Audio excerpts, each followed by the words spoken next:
Billy Creekmore by Tracy Porter. Chapter 1. The Strange Circumstances of My Birth and How I Came to be Raised at the Guardian Angel's Home for Boys. Folks say I'm bound to be unlucky in life, for I was born at midnight on a Friday, the 13th of December, and Peggy says it's certain I can commune with spirits, but I ain't never seen any ghosts, not even my own mother, and wouldn't that be the ghost I'd see if I could? Peggy put down her knife to give it some thought. Maybe she figures you won't recognize her. After all, you were only hours old when she died. Or maybe she's a fearful ghost who won't come to me since I'm what killed her. Now don't shake your head, Peggy. I know what folks say. I heard Mrs. Beadle tell you. I don't believe it, Billy, and I don't want you to either. But I did. The midwife who delivered me is kin to Mrs. Beadle, so the story was common knowledge. My birth alone nearly killed my mother, but it was the shock of me that did her in. It was 1895, the coldest winter in West Virginia's recorded history. I entered the world as the clock struck 12, silent and limp, my eyes closed. Then, as the midwife slapped some life into me, I started speaking, and it warn't gurgles or babbles either, but real words. I raised a finger and pointed into space, saying, "There, there!" My eyes shut, like I was stuck between worlds. It was an unsettling and eerie, such a frightening thing to see that it stopped my mother's heart. My pa, wild with loss, fearful and distressed, ran out in the night and never returned. "What about your pa?" asked Peggy. "Do you ever see the ghost of your pa?" "My pa's not dead. At least he warn't at Christmas. He sent me a picture postcard." "Well, where is he then?" "I don't know. He travels about and sends me postcard every now and then." "How sad, Billy." Her face puckered up and her eyes got wet. "Oh, but it's not right to abandon your child, no matter how broken-hearted you might be." She turned back to her chopping. Pieces of carrot flew about, and she moved quick and graceful in the kitchen despite her great size. I had risen before dawn to drink some tea and have a little talk. We were buddies, Peggy and me. "Tell me, Billy, what was on the postcard then?" "Picture of a paddle boat on the Ohio River, but that ain't no clue to where he's at. I get picture postcards from him once a year or more, all showing sightseeing type things, a suspension bridge, train station, a statue in a park." "Does he leave an address for you to write him back?" asked Peggy. "Nope, but he always writes the same thing, 'With love, from your pa.'" "Oh," said Peggy in a sharp voice with pain, just like she got pricked with a pin. She pulled me into her arms to rock me back and forth like a baby. I quick set down my tea so I didn't scald us. "Imagine leaving your only son in an orphanage while you rove about seeing the glories and curiosities of the world." One of the buttons down the back of her blouse popped off, and it was hard to breathe, being squeezed so tight in her doughy arms. Otherwise, I'm sure I'd have cried with her at my pitiful state. I was 10 years old, and I'd be lying if I said I didn't want to be held and loved every now and then. I was alone in the world, my mother dead, my father traveling about in places unknown, too filled with mourning and dread to raise me as his son. In time, Peggy let up on me, but before she did, she held me at arm's length and looked me plain in the face. "Do you see spirits, Billy? Any at all? Do they talk to you?" I shook my head. Truth be told, I was afraid of having the gift of communicating with spirits. It's what killed my mother and made my father leave. "Sometimes I sense them, though," I admitted to Peggy. "I'll feel my skin tingle right here," I said, touching my temples, "and it's almost like they're hovering off to the side, just where I can't see, but I ain't never seen one. Sometimes I pretend to see 'em when I don't. But please don't tell no one I said so." "I won't," said Peggy, in a worried voice, "but one day they'll come to you, and until then you better stop pretendin'.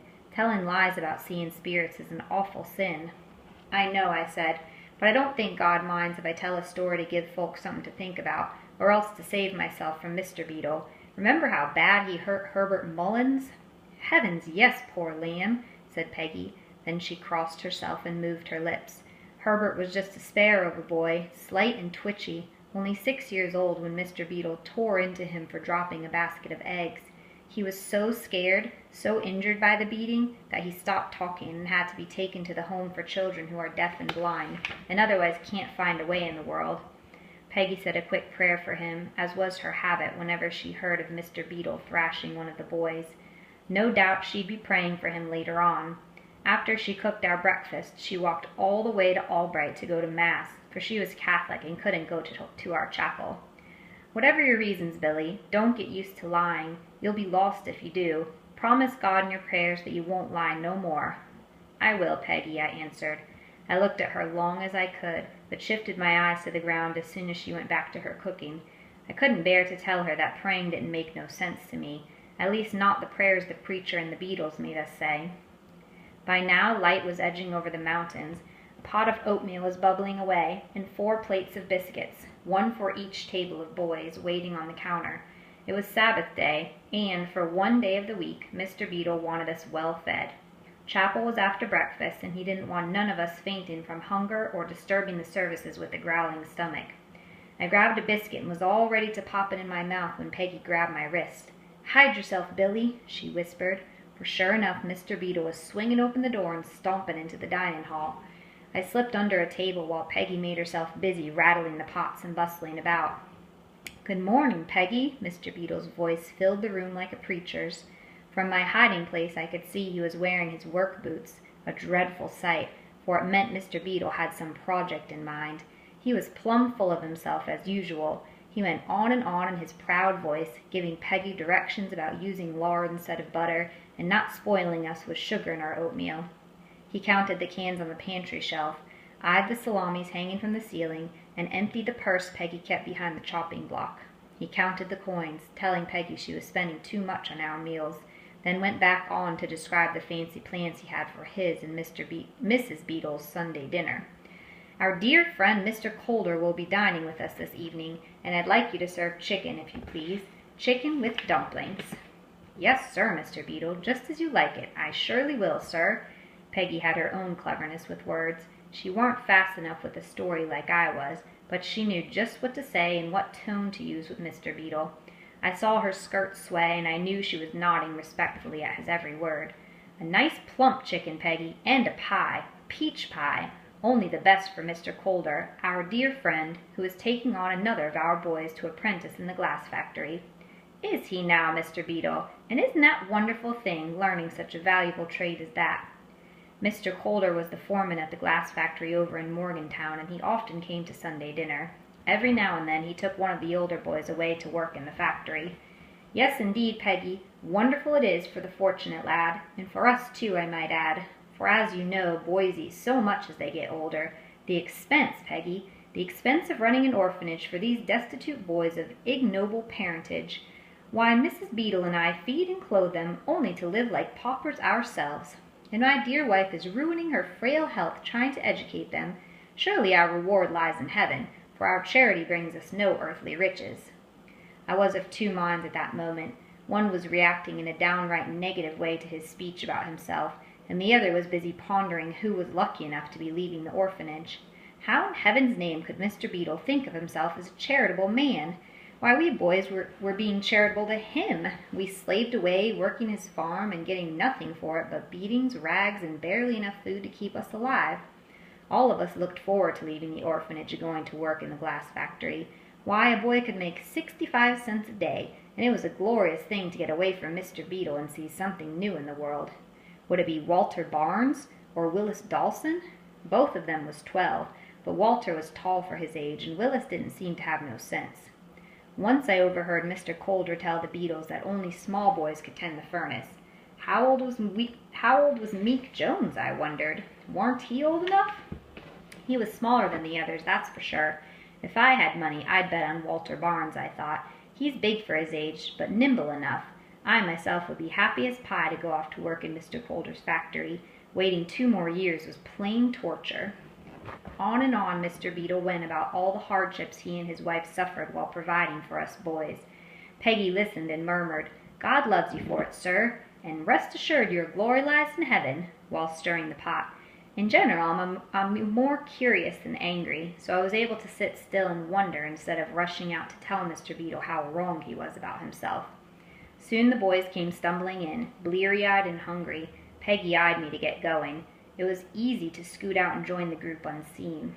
Although there were 19 of us boys, and when Mr. Beetle was in the dining hall, we followed the rules for mealtime with a deadly seriousness. We took our places at the table, prayed piously, then began to eat. "Lord help us," whispered little Rufus Twilly to the table of boys. "Mr. Beetle's in his work boots." Rufus slept in the cot next to me and warn't more than 8 years old. He was freckled all over, even on his eyelids. Sure is, I replied. I heard him tell Peggy Mr. Calder's comin' to supper tonight. Bet he's got his mind set on fixin' the fence that goes round his house. You know how he likes things to look just so when Mr. Calder comes to visit. Just as long as he's far away from me, answered Rufus. He'll fix that fence, but he won't fix our roof, said Walter Barnes. Rain soaks us in our beds at night, but he don't care none. Walter was slumping over his bowl of oatmeal with his knees knocking the underside of the table. I was about to mention I heard Mr. Calder would be taking one of the older boys away with him, but I thought better of it. Walter seemed to be turning meaner and meaner as time wore on, no telling how he might handle this type of news. It was the grandest meal of the week, with 2 biscuits for everyone, but none of us could enjoy it. Mr. Beetle walked between the tables, carrying his hickory switch and watching us like we was convicts. It warn't no way to eat. Hurry, boys! His voice boomed through the dining hall. Spoons clinked against bowls, and the plate of biscuits emptied lickety-split. The preacher is waiting for you, and there are chores after that. There's no rest for those disposed to sin, not even on the Sabbath. Ever notice how we're more wicked on the days he needs something done? Asked Walter Barnes. Hush, whispered Rufus. I shot Walter a glance, too. Just being around Walter made us nervous. Mr. Beetle was likely to turn around and give anyone near him a few lashes for encouraging him. Maybe Mr. Beetle would send Walter off to the glassworks, seeing how he was near big enough to stand up to him. A few boys stayed behind to sweep the crumbs and help Peggy clean the dishes, but soon enough all of us was out in the pale light, walking the path along the Cheat River to chapel. It was an angry stretch of water, too dangerous for wading and no good for fishing. On a windless night we could hear it from our dormitory, whispering with menace, threatening any hope we had of running away. I picked up a rock and threw it deep into the trees, longing to hear a rich thunk of it landing in a patch of still water. I didn't hear anything but the rush of the river, as if she was laughing at me. I threw 2 more rocks, just to mock her back. Oh, yes, I will, I told her. I'll leave this place some day.